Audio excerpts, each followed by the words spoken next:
So what's going on with y'all boys? Today I'm here to cover the full spoilers for One Piece chapter 1095. Of course, this is from Leaker Radon, as always. And let's get into it. Little summary from the chapter by myself. It's actually very short. It's 15 pages long. The typical chapter is around 17 to 19 pages long. This chapter is titled A World That Isn't Worth Living In. And the reader request cover for this chapter is A Monkey Takes Buggy's Nose and Runs Away with It. Buggy deserves that. I think that's going to be a fun cover to see.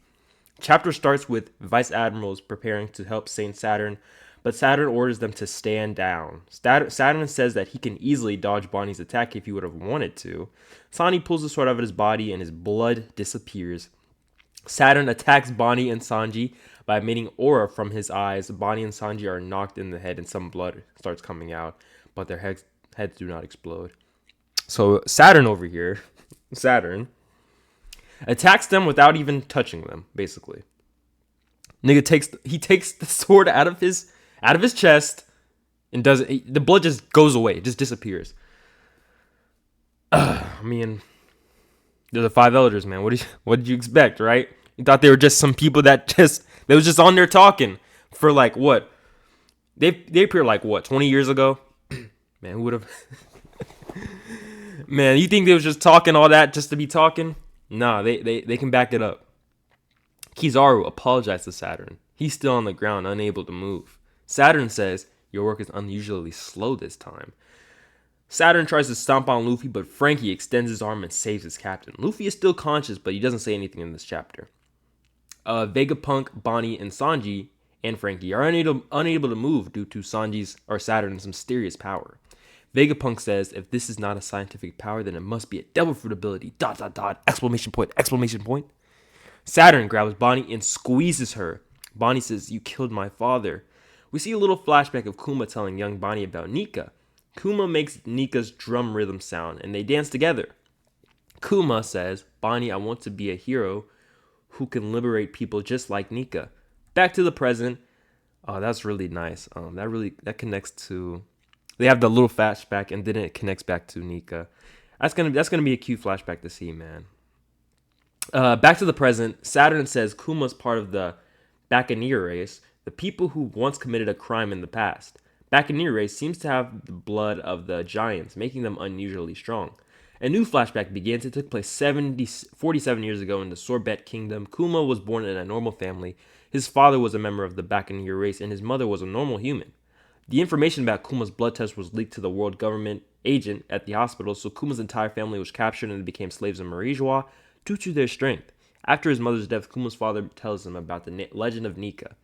Kuma's father says he's a legend. It's a legend that was passed down among the Buccaneer race members.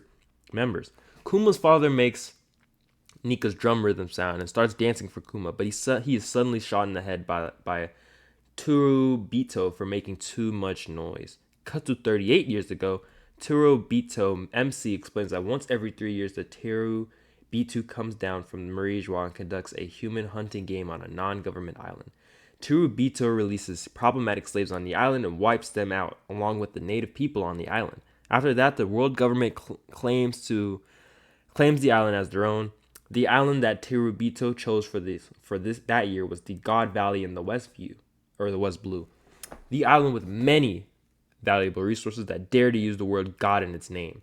The king of God Valley tried to stop them, but was killed by Saint Fergalan Garling. This year game hasn't started yet, but Garling is one that Terubito expects to be the champion. Young Garling was very handsome, with half-moon hair, no beard.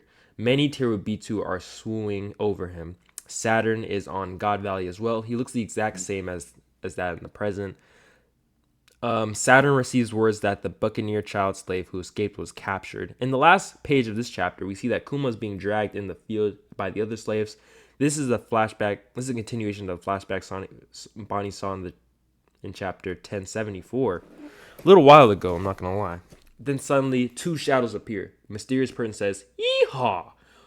Hold right there, you guys. You must be the Buccaneer, the star of this. I see what you mean. You're indeed huge. They say the blood of the giants runs within you.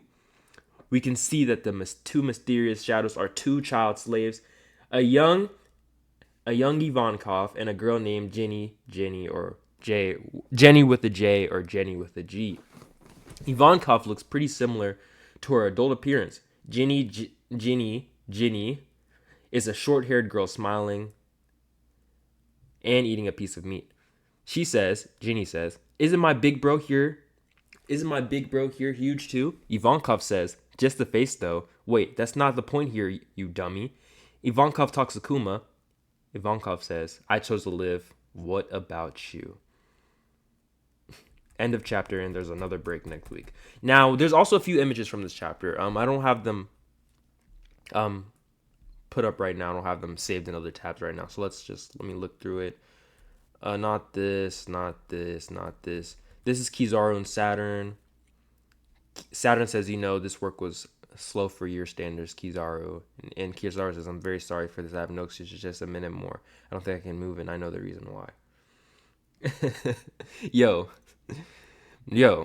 Kizaru is really like, damn. Nigga said, I'm very sorry.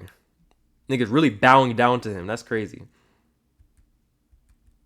He said he can't move at all. And this is, Kuma says, I think this is part of the flashback. Kuma says, Bonnie, ever since I was a child, I wanted to have a hero. I want to be a hero who can save those who are suffering from freedom, just like the warrior of liberation, Nika. Bonnie says, Nika, yes, the person I admire. He will match this rhythm and come to you with a smile. Ding dong, ding dong, ding dong, dong, dong, dong. Bonnie says, will he liberate me too? And Kuma says, of course. Okay, so that's that. And this is young Fergalang Garling.